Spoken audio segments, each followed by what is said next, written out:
Hey everybody, and welcome back to Dudes Brunch, a podcast about pop culture, internet garbage, and black coffee.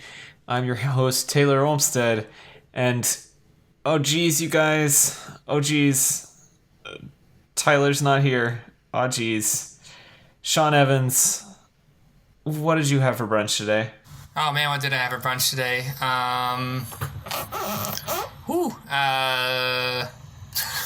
Coffee. Oh yeah, coffee and Little Debbie cookies. That's right.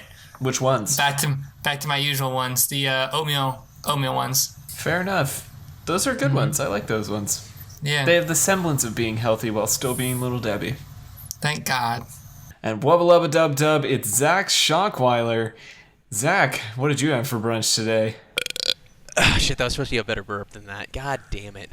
Hold on, cut that post. Just give me 1 second. Good enough, I'll take it. I don't know. We have like some free snacks at work, and one of the options for the free snacks is those little tiny boxes of cereal.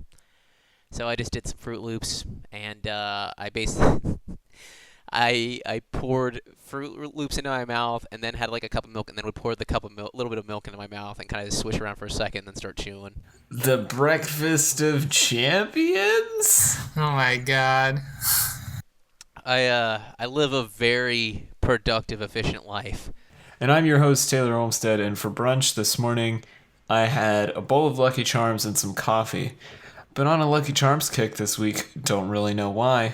But, you know, they're magically delicious, so there's that at least. So Tyler's not here, which can mean only one thing. It's time to talk about Rick and Morty, y'all. Rick and Morty Season 3 is officially here. Not just this one episode bullshit we got in the spring, but a real proper episode, and we're going to get another real proper episode next week, and the week after, and the week after, for 8 more weeks. So, I guess we're going to talk about the new season, of course, but first of all, let's just talk about the Rick and Morty hiatus. How did you guys survive the break between Season 2 and 3? Because I discovered the show really within the last 6 months. I didn't really have to wait on it. Well, I was a similar way. I just started watching the show probably last fall, honestly. And so it wasn't that hard because I was busy catching up and rewatching episodes anyway. Because it's one of those shows that you can just rewatch episodes and kind of see things you didn't notice before. It's got nice Easter eggs in the background, stuff like that. So I was all right with it. Survived. I'm with Zach. I actually didn't discover Rick and Morty until right about 2 episodes into season 2. And I was rewatching to talk about this episode as new episodes, but then I also rewatched the end of season 2, in which I honestly just realized that the reason that Rick is not excited about going to Bird Person's wedding is because he knows that he's going to get set up. That's a setup. Ooh, and I need totally to rewatch changed that the whole way plot that arc. I totally saw that thing. So, for those who aren't familiar, I realize we kind of jumped right into this without giving any explanation whatsoever. Rick and Morty is a animated show from Adult Swim that has been on and off the air since 2013. Season 1 ran from December 2013 to April 2014. And then Season 2 was July 2015 to October 2015. Season 3 didn't actually start until April of 2017. It was supposed to air in 2016, and then it was supposed to air in January of 2017, and it kept getting pushed back, and it kept getting pushed back. And it really didn't feel like we were ever going to get a 3rd season of the show. And then on April Fool's Day, they dropped a single episode and then left us hanging for 3.5 more months before we finally found out we were getting more episodes. As far as the plot of the show, it's basically the premise of Back to the Future gone wrong. So there's a young boy in school and a mad scientist who has a strange relationship with him, except the mad scientist is creepy and an alcoholic and manipulates the boy and his family and forces them to go through horrific events in a system of multiverses where there are multiple Ricks and multiple Mortys, so anytime anything happens to any of them, the writers can just replace them from a Rick or a Morty from another dimension, which basically allows this show to just be a bloodbath at all times. Has that pretty much summed up the premise of Rick and Morty, you guys? Did I do it justice? Sounds right. Well, Rick hasn't ever been replaced. We know that he is the original Rick. No, he's not. Yes, he is. He is. Didn't they bury a Rick in the backyard, though? Well, that was the Rick whose universe they took over. You're right. C-137 Rick and C-137 Morty are still the same. C-137 is the universe number, we should point out. There's a lot of backstory. This is really inside baseball stuff, like right now. Like, if you haven't seen this, you are probably going to be lost for this whole thing. Well, we're going to walk through the first 2 seasons. Rick and Morty was created by Dan Harmon, who you may know from Community, and Justin Roiland, who you may know from Home Movies. They voice the 2 main characters and pretty much most of the show, which is part of the reason it takes so long to make. So it's a very small group of people, but they all have to do pretty much everything. They write, they do voice acting, they're involved in the animation process. There's a lot going on. And so in the first season of the show, you can kind of tell that it was more of like a side project. Each episode was very self-contained.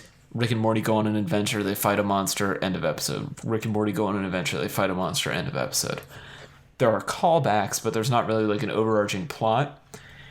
But where the show really picks up steam is in the second season, when you start getting this multiverse situation that we've been talking about, where the primary Rick and Morty are fighting other Ricks and Mortys from other universes, and they're essentially trying to find their home in this nihilistic multiverse where the existence of multiple selves makes your own existence meaningless. That being said, the show is also full of dick jokes. It's probably the smartest and dumbest show on television at the same time. True and true. What drew you guys to Rick and Morty initially? I really just like cartoons and absurdist humor. I also like feeling smart when I'm getting my dick jokes shoveled to me in a dick conveyor belt. But I don't know, the animation style is nice. Plus, like, just the fucking voices are the best. Because they're not, like... You can tell that the guys aren't trying that hard to do these voices, but it's okay. Because there's, like, a lot of spirit behind them, too. Like, just like Morty's dumb, like, timid fucking limp dick, like... oh, jeez, Rick! I don't know what's gonna happen now! It's like, perfect. It's so perfect. And the fact that I know that... is it Justin that does the voice of Rick? It's actually Justin Roiland who does the voice of both Rick and Morty. Oh, shit. How did I not know that? Well, that's a detail I should have known before coming on here. See you guys, I'm dead. But no, the fact that I know that he had has done takes where he gets plastered when Rick's plastered and just does the take, like, right there. I don't know. Just, it's cool. Anyway, I just think the show's cool. I like it. I like the show. I like this show, guys. What drew you to it, Sean? I'm a big fan of science fiction that's not like Star Wars-y science fiction. That's like psychological science fiction, and like time travel and like real cerebral science fiction. I guess that's what I'm a fan of. Like the hero, blah blah blah. I'm kind of over that. Like I want that. I want the cerebral stuff. I also am a huge fan of animation, so that was a big draw for me. Really, that's it. That's what got me into it. Like I think I saw like a clip. I thought it was hilarious, so I just started watching it. And the first episode, I was like, "Wow, this is like a really dark show." But the more that I started watching it, the more I was like, "Wow, this is fantastic." Like this is what I want to see all the time. So. Personally, I've always been a fan of Dan Harmon's writing style, and I like his use of reference humor. And so it really drew me in with episodes like Interdimensional Cable, where the episode is just a thinly veiled conceit to like make fun of things that are currently on TV. And that really spoke to me in a way. And the sci-fi elements, you know, sci-fi is a genre that I've kind of had a love-hate relationship with in the past, but I'm growing to appreciate them more as the show goes on, because I feel like Sean was saying, they're doing them in a really smart way. I think there are episodes early in the series where, they make jokes about a universe of entirely couches or whatever, like sentient couches. And some of those jokes don't really land for me. But then in this episode, there's a really great parody of the Mad Max franchise, which I was like, yeah, this is fantastic. Like, I love poking fun at the premise of existing sci-fi and kind of saying this is why this doesn't work. Yeah, it works out well on many levels. I'm sure you guys have watched the original pilot for it, right? Like the original concept. Sean made me watch it at one point, I think. Oh man, it is a little painful at times. Well, because it's like the concept is like, of course, it's supposed to be really underdeveloped and everything. Not that part, just the literally. Well, at the time he was called Marty, and he was licking. Licking his balls, his bleeding fucking balls. Yeah, it gets a lot more vulgar and graphic than the actual show does, and I'm glad they never went in that direction, because this could have been like a short-lived Adult Swim parody of Back to the Future, right? Like, they could have easily gone on that level, done 2 seasons, and just been done with it. It could have easily been just another Adult Swim short-lived anything. Like 90% of the shit that's on the channel shows up for maybe a season, and it's gone. Yeah, I generally don't like the stuff that they do anymore, to be honest, but Rick and Morty is one of my favorite shows on TV right now. Well, from what I remember hearing, I think it was Chris Hardwick who said something like this. I guess the Adult Swim head, I guess Turner, I think it's Turner Broadcasting that owns them. It is, yep. Yes. Yeah. I think they just have such a low overhead on costs and stuff because most of the shows are so low budget. Like you said, even Rick and Morty's a pretty small team. And that's why most of those shows are allowed to be on there, because as long as it's not big in the budget, it's fuck it, do whatever you want. Just get it done. Yeah. Just put it on there. Just fill the fucking time, which would also make sense as to why, what was it, in 2000, I think it was 2011, they ran the entirety of The Room at midnight on April Fool's.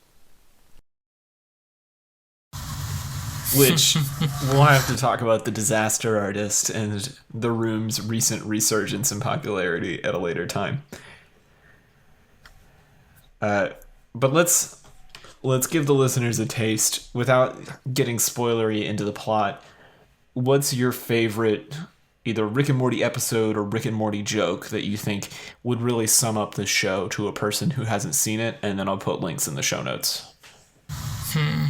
I think probably Meseeks is my favorite episode / joke. It's just good. It's an easily digestible joke, and you can turn it into whatever you want, all the time.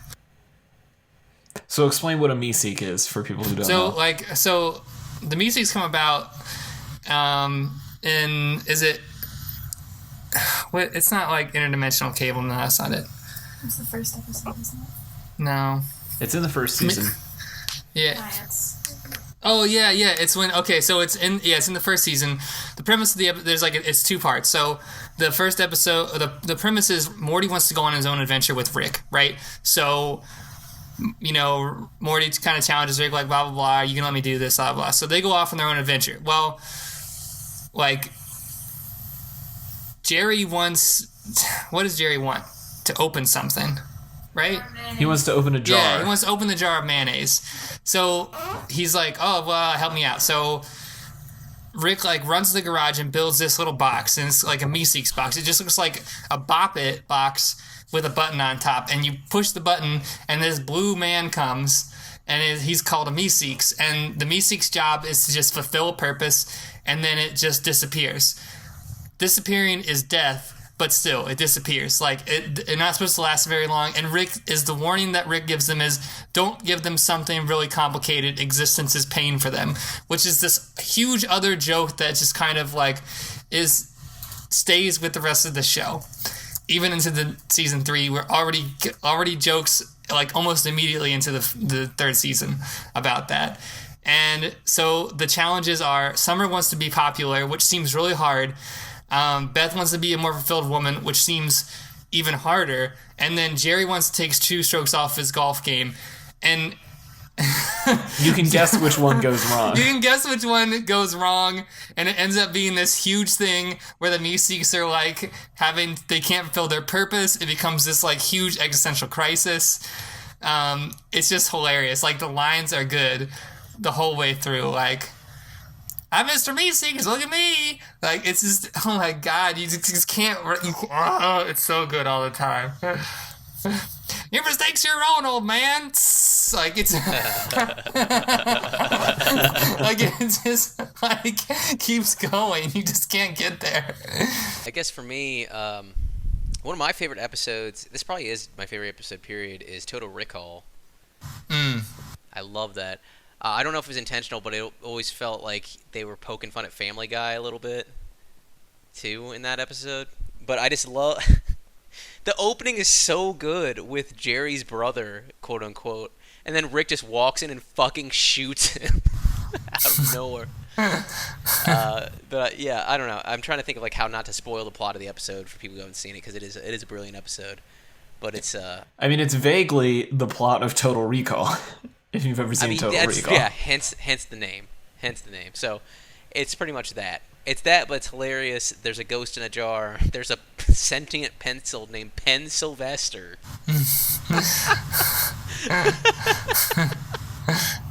His only regret is that you don't have any bad memories of him. Oh my God. What a classic line.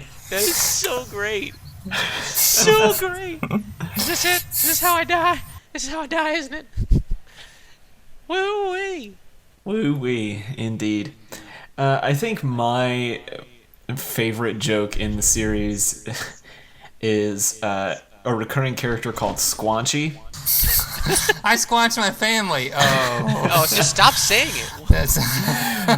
Squanchy is a cartoon cat who looks vaguely like Bill the Cat from the Bloom County comics, which I'm assuming was the inspiration for the character. And in Bloom County, Bill the Cat is not really able to say words. He has like a couple of noises that he can make. And so the Rick and Morty take on this is that Squanchy is from a planet called Squanch. And in their language, it's basically English, except random words are squanch. Squanch can be a verb, noun, or adjective, and no one seems to know what squanch means, if it's a good thing or if it's a bad thing. And I love the constant joke of like other characters trying to say squanch and using it improperly and offending Squanchy. It's just such an interesting take on like, imagine a foreign language where almost every word is the same except for one. Yep. And also Squanchy's just really dumb and drinks a lot, like most of the characters on this show. He does go on a rampage in the end of season 2 when they're trying to get away from the intergalactic police. Yeah, from the also a keeper. Yeah. I also enjoy the Council of Ricks. The idea that anytime if there are multiple dimensions and there are multiple Ricks, some of them are going to band together and create a governmental body of Ricks, which is about as dysfunctional as you can imagine a government made of clones would be.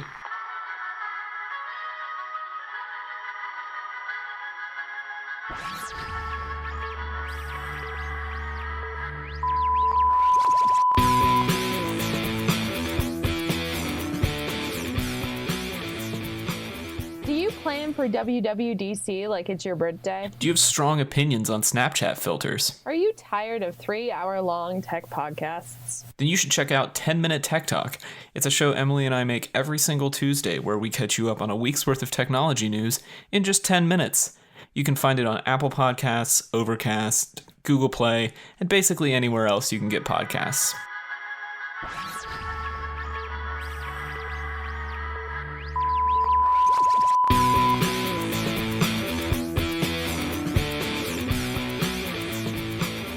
Let's talk about the new season then. So we've got 2 episodes in this first season. We talked a little bit about season 3, episode 1 on this podcast a few weeks ago, and we've been making passing references to the Szechuan sauce. At this point, I don't really want to talk about that episode anymore. I think anybody who doesn't know anything about that episode probably just needs to start watching the show. But what I do want to talk about is this week's new episode, Rickmancing the Stone. Which is the Mad Max parody episode that I alluded to earlier. Now that we're solidly into the new season, What'd you guys think of the episode?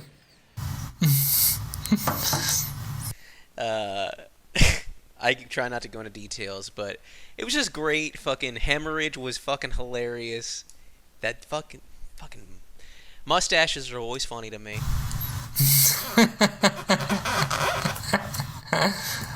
I guess the whole premise of the episode, if we can just give a little synopsis real quick, because it's not a spoiler, because you can just watch it. It's free on Adult Swim right now, is Jerry finally leaves the picture.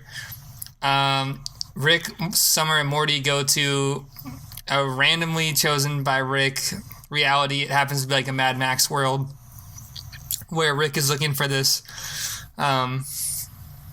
stone that has energy. I forget what its name is. Some kind of nuclear isotope. It doesn't matter. Isotope 317 or something. It just goes from there. But it's kind of like a Mad Max parody where they each try and figure out what's going on with Beth and Jerry's divorce. Jokes ensue. Yeah, and the great thing about this episode for me was, again, a traditional science fiction story would have fixated on, like, world building and telling us all about this world of Mad Max where there's been a nuclear catastrophe and now people roam in tribes in search of water and they worship a glowing rock, and they would tell us what the glowing rock is and what it can do and all this other stuff. But because this is Rick and Morty and they're making fun of an existing property, they just get to breeze past all of that. And so there's like one shot where a character mentions, "This is our glowing rock. We worship it." And then Rick basically says, "I'm going to steal that thing." And that's, the A plot of the episode, so to speak, is explained in like 2 lines, which allows us to really focus on the B plot, which is that both Summer and Morty, the 2 kids, are processing their parents' divorce in really unhealthy ways, mostly through violence and sex with mutants. And that's the kind of thing that, like, Sounds right. Yeah, those are the interesting character dramas that exist in this show. They can really only play out because the writers are so willing to just be like, "Yep, boring sci-fi main plot, don't care. Like, Rick's gonna go steal that rock. We know what's gonna happen here."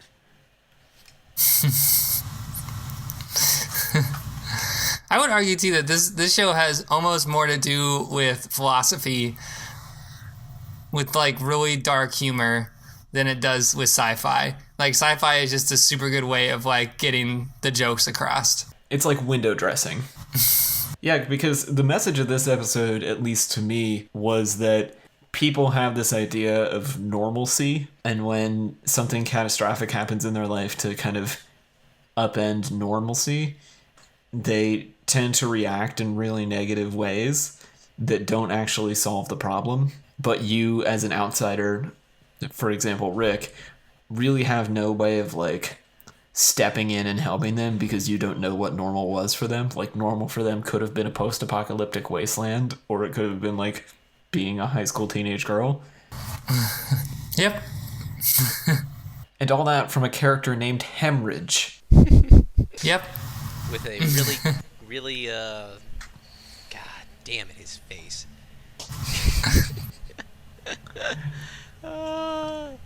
Yeah, the face reveal was fantastic, for sure. So good. Oh, actually, we're missing the best character in the episode, Armathy. Oh yeah, Armathy. Who is literally just an arm. Yeah, it's great. It was fantastic. Just the. All right, make a fist if it's not over yet. It's not over yet. I love that it makes a mouth and looks at him. It's just hilarious. Like, that just killed me. When it's like you're waiting for it to say something, like talk like this, but then it turns into all these hand gestures instead.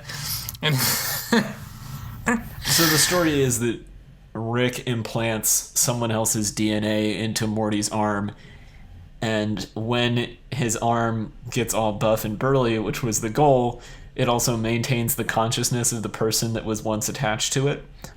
But it's an arm, so it can't speak. The muscle memory, if you will. yep. Yeah, and it was so... Wasn't it a muscle memory serum or something? Yeah. Yeah, I think that's what he called it. And it's so great that the animators of the show are so willing to take risks like that and say, we're going to create a character that's entirely another character's arm, and it's not going to speak. It's just going to make hand gestures. Like, what kind of writer's room is that? That's got to be ridiculous. It's not. It's like a bedroom. It's just one dude alone with a laptop. Basically. Dan Harmon, all by himself. What was the standout line or joke this week for you guys? I don't know. I liked when... it'll spoil it, but when Armathy's story arc was ending, and they had their little heartfelt goodbye, I liked that a lot. And the... this shouldn't be a spoiler. The victim. Oh my god. Yeah, the victim. But there's that where he's just like, I mean, I can just leave if you guys need some time. Or the fuck. Sorry, I'm being like way too much of a wuss about dancing around spoilers, but the mother, I want to love, I want to live. Yeah. I want to run in a stream. I want to. Yeah, that's right. Yeah, I want to run in a stream. Let's go run in a stream. What the fuck? I think my two favorite jokes in this episode, one of them was in the trailer, so I can totally spoil... Actually, I can spoil both of these. So one of them is in the season trailer, but Rick is driving a Mad Max car and shoots a portal gun at the ground, and in the process, half of the portal gun and Rick and one of the Mad Max minions fall into the garage in the normal dimension. And as the Mad Max minion is trying to kill Rick, he's yelling, "My body is chrome!" Which I thought was like such a good Mad Max Fury Road reference. I also loved that at the end of every scene with Jerry in it, the wind whispers "loser." I forgot. Like, I really hope that it turns out at the end that this is just some kind of like device that Rick has built that follows him around and does that.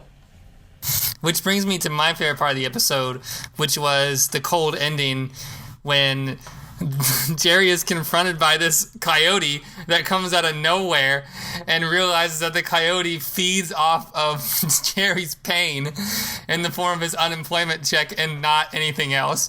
It literally just eats his unemployment check and then spits it out on the ground and walks away. And then after that, you hear the wind say, "Loser." That was such a great moment. And I love Chris Parnell's delivery as Jerry. Like, he's just so fantastic in this show. I was really afraid that they were going to write him out completely in this whole divorce plot arc, but it seems like they're really going to keep him around and just, like, kind of kick the crap out of him and make him really sad. And I'm fine with that. Sounds right. Jerry's at his best. That sounds like a joke that someone would make in this show. Especially, what was the couples counseling episode? Fantastic. Jerry at his best because he's at his worst. No, I think Jerry at his best is the episode where they're all inside of a simulation and the simulation starts breaking down, but Jerry doesn't realize it because he's too dumb. And so he goes to work and makes a pitch for an ad campaign for apples. Apples, yeah, and they're all like, they're just laughing at him. Yeah, it's just the "Got Milk" slogan, except with apples. Got apples? We love it.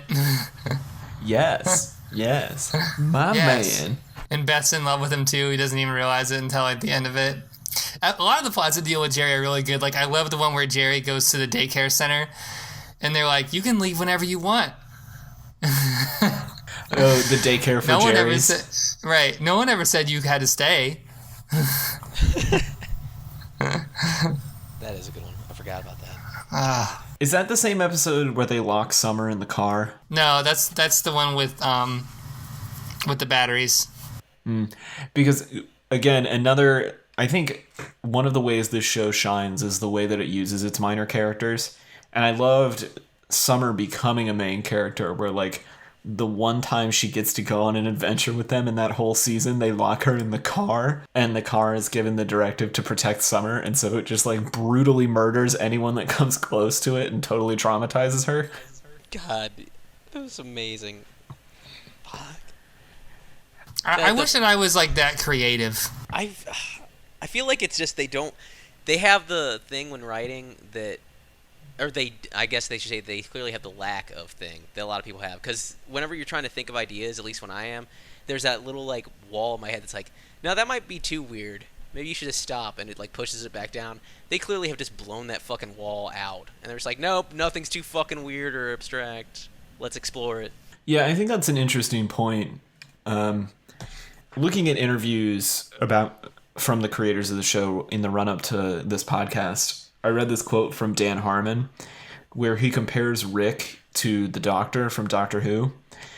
And he says, you know, as a person watching Doctor Who, you don't want to be the companion. You just want to hang out with the Doctor. You don't really like him or like the fact that he goes to these places and this horrible stuff happens and then he leaves.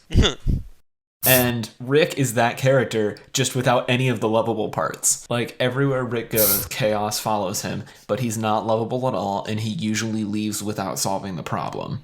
Mm-hmm. And I think that's... I heard someplace that... Go ahead. That Rick is actually a metaphor for God. That Justin Roiland said that I guess I have to try and find it someplace now, but... That's interesting, because he just knows everything and has access to all this stuff, or... I'm not really sure. I actually think that Rick is kind of the least interesting character to me, because he just seems to be able to, like, Deus Ex Machina, like, his way out of any plot device. I'm much more interested in how the other characters react to him, right? Like, I love watching Morty react, or watching Jerry. I don't really feel like I get that much out of their mom, but I'm hoping that she becomes a more fleshed out character this season. Well, with her being a single lady, I'd hope so. Has she ever gotten to go on an adventure with them? Who? Their mom. Summer? Oh, Beth? No. Beth, yeah. No, with the exception of the wedding. Bird Person's wedding. Maybe that's what it is then. Maybe she just hasn't traveled with them, and so she doesn't feel like that much of a realized character to me. I just feel like they could do so much more with her. Yeah, I feel like she's kind of like an after... Like, she's just there to make fun of Jerry and make you laugh at Jerry most of the time, I feel like. Because she'll be on him about doing something stupid. I mean, the only time she was really fleshed out at all, I feel, was actually that, the couples counseling episode. Because that dove into, like, her, oh, yeah, that's right, yeah. Her and Jerry's relationship, and that was pretty much... And how they see each other and how they become codependent, and it's this big thing. Yeah. Yeah. Now I can't find this article about it anymore, so maybe not. Maybe I lied. Sorry, I lied. Do you think maybe the other part of it, too, is that they keep Beth out of it because they want her to be the voice of normalcy and reason in the show? Like, she's the closest to a normal human being that, like, hasn't gone through all of this. And so we need her there as, like, the straight man to all the comedic jokes of all the other characters. I could see that being the nice... I don't want to say palate cleanse, but like just the balance of it all. If that makes sense. Yeah. I might be using words wrong. Sorry. She's like the anchor to reality. Yeah, that's what I'm looking for. But she gets caught up in all the time, like an interdimensional cable. Like she watches the TV that, you know, shows her that she could have been with Johnny Depp or whatever. Oh yeah, there's a universe where she marries Johnny Depp instead of Jerry. Right, and she's like a real surgeon, but then they end up together in the end. Or like Beth's, like Meseeks episode where she becomes a more like a better woman, or like the episode at the season 2 episode 1 where Beth is like, they go to the deer surgeon and Jerry sets up this whole thing where, you know, they have this whole fight where Beth is like you're not a deer surgeon, you're an equestrian surgeon, and then this whole like this whole thing, like, again, a plotline that any other show would completely not do. That one's actually kind of sweet. I liked her role in the I forget the name of the episode, the Shrimply Pibbles, like his heart, where they wanted Jerry. Oh yeah, they want Jerry.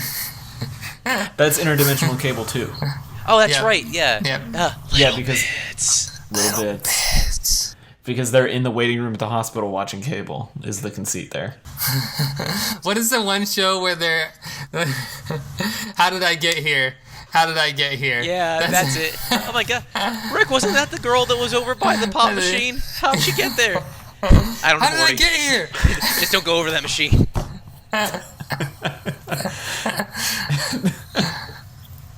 I completely forgot about that. Or the personal space. Yeah, I don't even like this skin in my personal space. That's 15 grapples. Or the fucking, that's my eye holes. Yep. Don't get his eye holes, Morty. He wants his eye holes. So He'll kick the shit out of you. why don't you put your eye holes in my eye holes? I about vomited when I first saw that. By the way, like that was like I don't know why, but just something about that. The sound mixed with the visual, just really. God. There was just like the interdimensional cables are just particularly good episodes for me because I feel like I honestly have no idea where this show's gonna go the first time that I watch it. But with interdimensional cable, that feeling is there the entire show. Like you really have no idea when they hit the button Rick on the hits remote. the next channel, like what is going to happen. Like you just have no idea. Like the universe where people's eyes are covered in ants. Yeah. Like it's just. I think those episodes are the closest to something like a Monty Python's Flying Circus, right? This like short vignette sketch comedy, very absurdist type of thing. Right. And that's not really a humor that we see on TV anymore. So those episodes really, like, I don't know, they just speak to me in a way that very few other shows do. Kind of in the way that Robot Chicken used to, but I feel like even Robot Chicken, like, it was doing a different thing. Oh, yeah. Good times. So what do we want to see in season 3? We got 8 more episodes to go. What's the big thing you're looking forward to here? I don't know.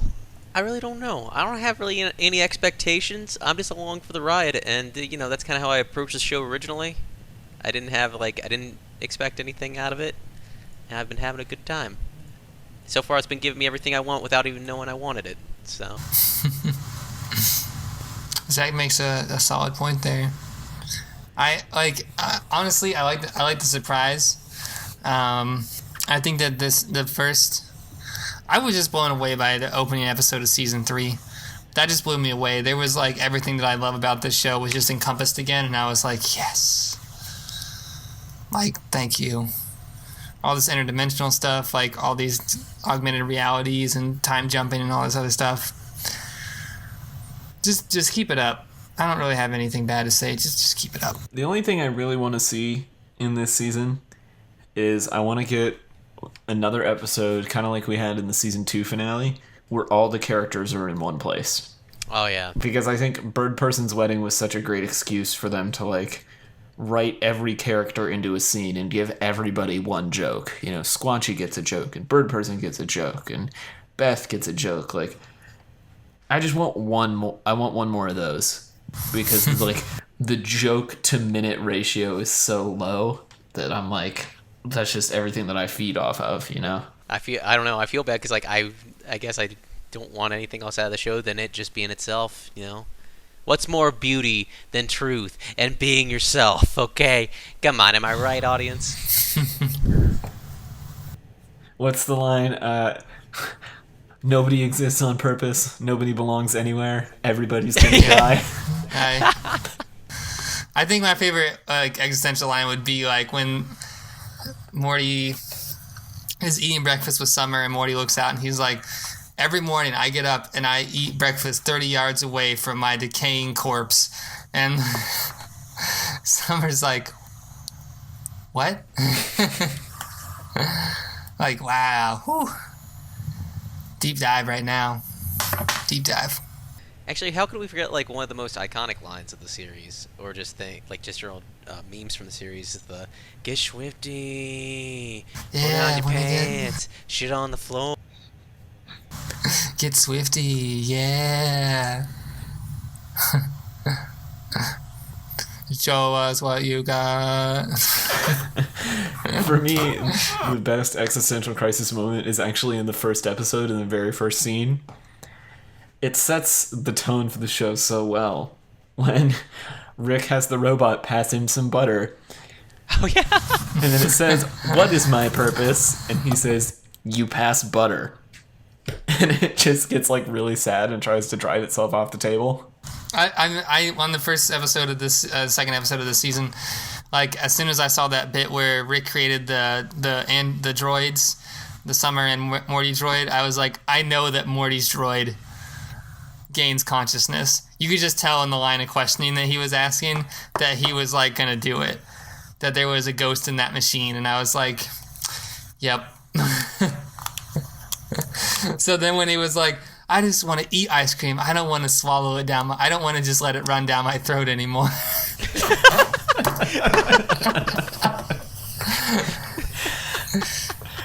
What a disturbing thing to laugh at.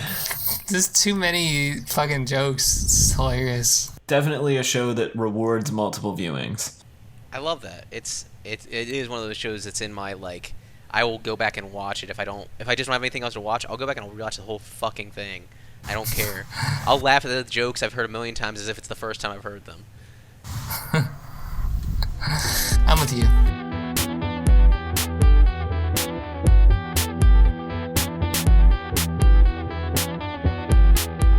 All right, kids. It's time to end this house party and show us what you got with some shameless plugs. Sean Evans, what dimension can they find you in?